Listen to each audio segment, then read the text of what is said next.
All right, let's talk about one of the most polarizing topics out there today, cryptocurrency. Is it the key to our financial liberation, a true revolution, or is it all just a giant digital illusion, a house of cards built on pure hype?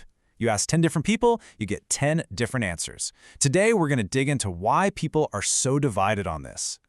For the true believers, crypto is so much more than digital cash. It's a philosophy. It's a statement. It's a way to peacefully walk away from a financial system that they feel has just completely failed them. It's about taking back control. But then, there's the other side.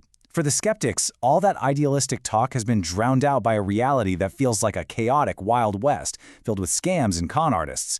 They see a world where life savings can vanish in an instant. So what's the real story? To really get this whole debate, you first have to understand the promise. And that promise, it starts with a very simple but very radical idea. The money in your bank account is broken. Crypto's entire origin story kicks off with this concept of broken money. Proponents will point you all the way back to 1971. That's the year the US dollar was officially untethered from gold. And just like that, governments could print as much money as they wanted. The result? A slow 50-year grind of inflation. It means the money you worked hard to save is literally designed to be worth less tomorrow. And that's not some abstract theory anymore. For millions, the cost of just living has completely outpaced their income. And this is the solution they came up with. On one hand, you've got government money, fiat currency, with an unlimited supply that's controlled by a handful of people in a central bank. On the other hand, you have something like Bitcoin. Its supply is finite, there will only ever be 21 million, period, and it's managed by a global network with no single boss. One system is built to devalue your savings, the other is built to hold its value, kind of like digital gold. And look, this isn't just an idea on a whiteboard. In a town in El Salvador called El Zonte, this promise became real.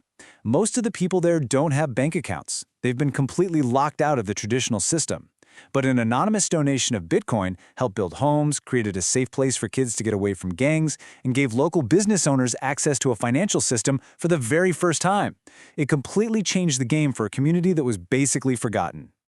That promise is undeniably powerful. But, and this is a big but, when you start to peel back the layers on these supposedly decentralized networks, you run into a really deep contradiction. Let's call it the decentralization dilemma.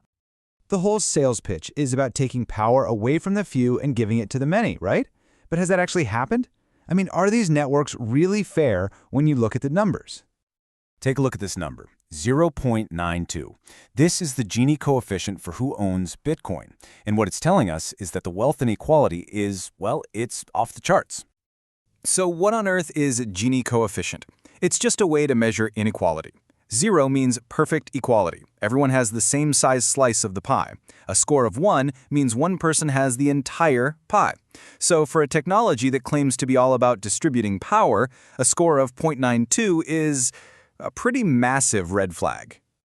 Let me show you what that looks like in practice. That huge chunk of the chart, that's 62% of all the Bitcoin in existence. And it's controlled by the top, wait for it, 0.1% of accounts. These are the whales. And what about pretty much everyone else, the bottom 99% of people? They're all sharing that tiny little sliver down there, just 10%. This brings up a really tough question. In a lot of these crypto networks, your power, your vote, is based on how many coins you own. So yeah, maybe we got rid of the CEO in the corner office, but did we just replace him with a new, anonymous elite of super rich programmers and early investors? The tech might be decentralized, but the power sure doesn't look like it. But the problems go way deeper than just inequality. There are these huge, unseen costs that come with this financial experiment. Costs to our planet, to our safety, and even to the very idea of what a market is supposed to be. First, let's talk about the climate. To secure its network, Bitcoin's system chews through an unbelievable amount of electricity. We're talking more than the entire country of the Netherlands uses in a year. And this has real-world consequences. In a town in New York, a single Bitcoin mining operation was sucking up a third of the whole city's power, causing electricity bills for regular people to just skyrocket. Now, the crypto world knows this is a terrible look, and there is a solution. It's called proof of stake. Instead of having computers burn tons of energy solving puzzles, it lets users lock up their own coins as a kind of security deposit to validate transactions. The bottom line? It's over 99% more energy efficient. It's a clear path forward, but the biggest player, Bitcoin, still hasn't made the switch. Okay, the second big unseen cost is crime. It turns out that the very things that make crypto great for freedom, the anonymity, the lack of a central authority, also make it the perfect tool for criminals. It has become the currency of choice for ransomware attacks on hospitals, for funding drug cartels, and for getting around international sanctions. And this creates what some people call the accountability paradox. In the crypto world, you'll hear this phrase, code is law. It means the computer program's rules are absolute. But think about what that means. What if you get scammed or your account gets hacked? There's no one to call, no bank to reverse the transaction. If the code allowed your money to be taken, it's just gone. The third cost is something I like to call the casino effect. For a huge part of the crypto world, the focus has totally shifted away from building useful things and toward pure speculation. The value of a coin often has nothing to do with what it does and everything to do with hype and memes and just hoping you can sell it to someone else for more money down the line. It's turned the market into a 24/7 global casino. And we saw the absolutely devastating result of this with the collapse of FTX. It was sold as this brilliant, revolutionary company. But behind the curtain, the founder, Sam Bankman-Fried, was basically just running a massive fraud and stealing customer money. Billions of dollars simply vanished. It was a brutal reminder that even in a trustless system, you still have to trust people, and people can be the weakest link.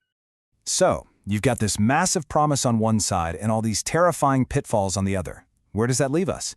It leaves us right in the middle of a battle for the future of trust itself. And the old guard of finance, they're finally fighting back. You can see the establishment's playbook unfold in 3 stages. First, they denounced it. The European Central Bank called Bitcoin a speculative bubble that was on its last legs. Then, when that didn't work, they moved to regulate it, forcing crypto exchanges to identify their customers and shattering the illusion of total anonymity. And finally, the masterstroke. They decided to co-opt it. Now Wall Street sells Bitcoin products, and the biggest banks are building their own crypto platforms. They're absorbing the rebellion. And they've got a counteroffer of their own, central bank digital currencies, or CBDCs. Imagine a digital euro or a digital dollar. It's digital money, yes, but it's issued and completely controlled by the government. It gives you the convenience of crypto, but with total central authority and surveillance. For a crypto idealist, this is the ultimate nightmare. So what we're left with are 2 completely different visions for our future. One is the path of the sovereign individual, using this technology to just check out of society. No banks, no taxes, no rules. The other path is about reform, using these new tools to fix the systems we have, to make them fair, more transparent, and to build something better from the inside. At the end of the day, the technology is just a tool. It's neutral. It gives us a kind of financial freedom, a sovereignty that has never really existed before. The real question isn't about the tech, it's about us. It's a human question. What are we going to do with this newfound power? Are we going to use it to build better communities and solve problems together? Or will we just use it to build our own private digital fortresses and pull up the drawbridge? That's the choice that is going to define this new era of money.